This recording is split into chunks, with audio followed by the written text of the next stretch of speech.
Revealing eyes की series ancient secrets of pyramids में आप सभी का स्वागत है। मैं हूं सौरभ। चलिए शुरू करते हैं। अगर हम सोचते हैं कि हमारी सभ्यता बहुत विकसित है और हमने विज्ञान की नई ऊंचाइयों को छू लिया है, तो हमें एक बार फिर से सोचने की ज़रूरत है। गीज़ा के महान पिरामिड हमेशा से ही एक रहस्य का विषय बने हुए हैं। आखिर इन्हें क्यों बनाया गया? आज भी इसका जवाब हमारे पास नहीं है। कई विशेषज्ञों की माने तो इसे मकबरे की तरह बनाया गया था, पर इतना बड़ा मकबरा समझ से परे है। मकबरों के बावजूद इनमें कभी भी कब्र नहीं मिली, इसलिए लगता है कि पिरामिड बनाने के कई अन्य कारण भी थे। वो क्या थे, आज हम आपको बताते हैं। मिस्र की सभ्यता एक विकसित सभ्यता थी। इन्हें electricity, electromagnetic, electrochemistry, metallurgy, hydrology, medicine, chemistry and physics, advance mathematics की जानकारी भी थी। मिस्र में इलेक्ट्रिसिटी पैदा भी की जाती थी और इसे पूरे मिस्र में उपयोग भी किया जाता था। बगदाद बैटरी और आर्क लैंप उस समय इलेक्ट्रिसिटी होने के पुख्ता सबूत हैं। पर यह इलेक्ट्रिसिटी पैदा कहाँ की जाती थी? अगर आप सावधानी पूर्वक पिरामिड को देखेंगे तो पाएंगे पिरामिड के अंदर कभी भी मसाल जलाने के अवशेष नहीं है और ना ही मसाल को लगाने का कोई भी हैंडल वहाँ मौजूद है। इससे तो यही लगता है मानो मिस्रवासी इलेक्ट्रिसिटी का उपयोग करते थे। मिस्र की कई पेंटिंग्स में आप देख सकते हैं कि वो एक टॉर्च लिए खड़े हुए हैं जो कि वायरलेस इलेक्ट्रिसिटी से चल रही है। हम सब जानते हैं कि सदियों पहले अलेक्जेंड्रिया में एक लाइट हाउस था, उसमें आर्क लैंप का उपयोग हुआ था, जबकि एडिसन ने इलेक्ट्रिक बल्ब का आविष्कार सदियों बाद किया। मिस्र में इलेक्ट्रिसिटी का उपयोग और अलेक्जेंड्रिया के लाइट हाउस को 24 घंटे इलेक्ट्रिसिटी देने के लिए एक पावर जनरेटर की ज़रूरत थी, और वो पावर जनरेटर थे ग्रेट पिरामिड्स ऑफ इजिप्ट, और इसके सबूत अभी भी देखे जा सकते हैं। पहला, पिरामिडों को सफ़ेद रंग के चूना पत्थरों से कवर किया गया था, जो कि बाद में मिस्र के लुटेरों ने लूट लिया। वो चूना पत्थर इस तरीके से जोड़े गए थे कि उनकी जुड़ाई में एक रेजर ब्लेड को भी अंदर डालना बहुत मुश्किल था।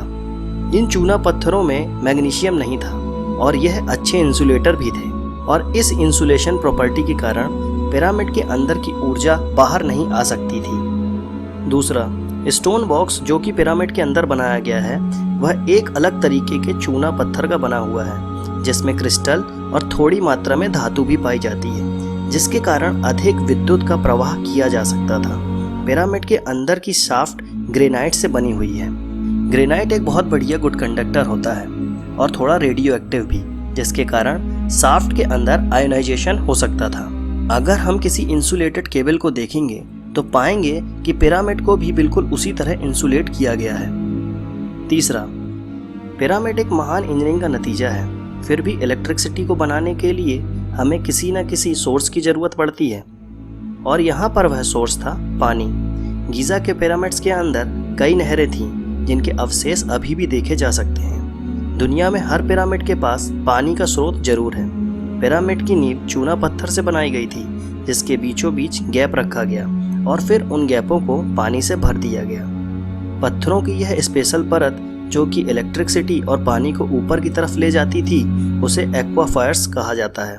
जब बहुत सा पानी एक्वाफायर से निकलता है तब इलेक्ट्रिसिटी प्रोड्यूस होती है और इसे फिजियो इलेक्ट्रिसिटी कहते हैं। पिरामिड के अंदर की सुरंगें जो कि ग्रेनाइट से बनी हुई हैं, वो इलेक्ट्रिसिटी से चार्ज हो जाती थीं और पूरी इलेक्ट्रिसिटी ऊपर की तरफ बहने लगती थी।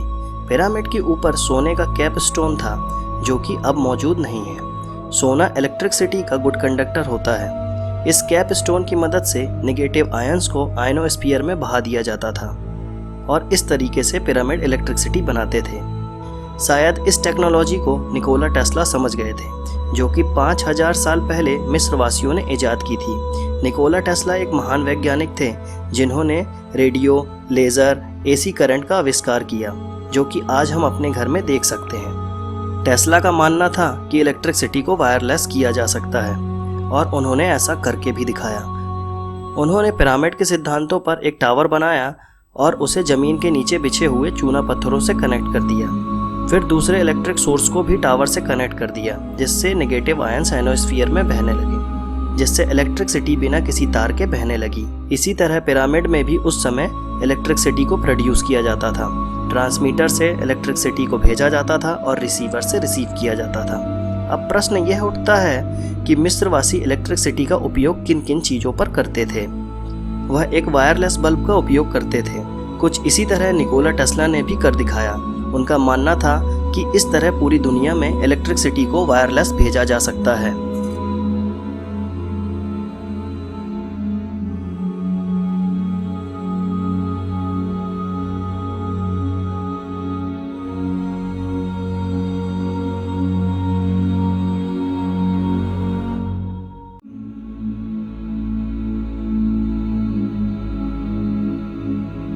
मिस्र की कई पेंटिंग्स में हमें वायरलेस एंटीना दिखाई देते हैं, जिससे इलेक्ट्रिसिटी को भेजा और रिसीव किया जा सकता था। मिस्रवासी इसका उपयोग कम्युनिकेशन के लिए भी करते थे। उस समय वह जो कपड़ा बनाते थे वह आज भी मशीनों से नहीं बनाया जा सकता। मिस्रवासी इलेक्ट्रिसिटी का उपयोग पौधों को बड़ा करने के लिए भी करते थे। मिस्र के जो पुराने आभूषण हमें मिलते हैं उनमें बहुत ही बारीकी से सोने की परत चढ़ी हुई है, और ऐसा करना सिर्फ इलेक्ट्रिसिटी से संभव था। आज भी पिरामिड के आसपास इलेक्ट्रोमैग्नेटिक करंट नापा जा सकता है।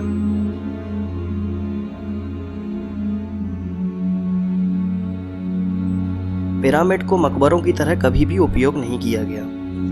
हमेशा से हमें यही बताया गया है कि पिरामिड फ़ाराओ की कब्रगाह है, मगर कभी भी पिरामिड में कोई भी कब्र नहीं मिली।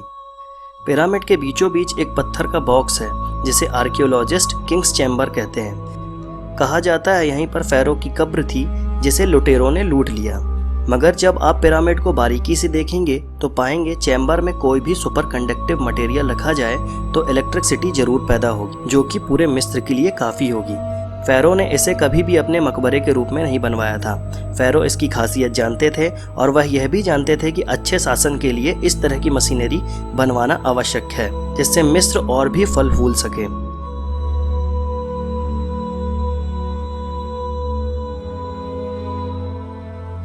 तो अगर आप यह सोचते हैं कि हमारी सभ्यता बहुत विकसित है तो एक बार जरूर सोचिए।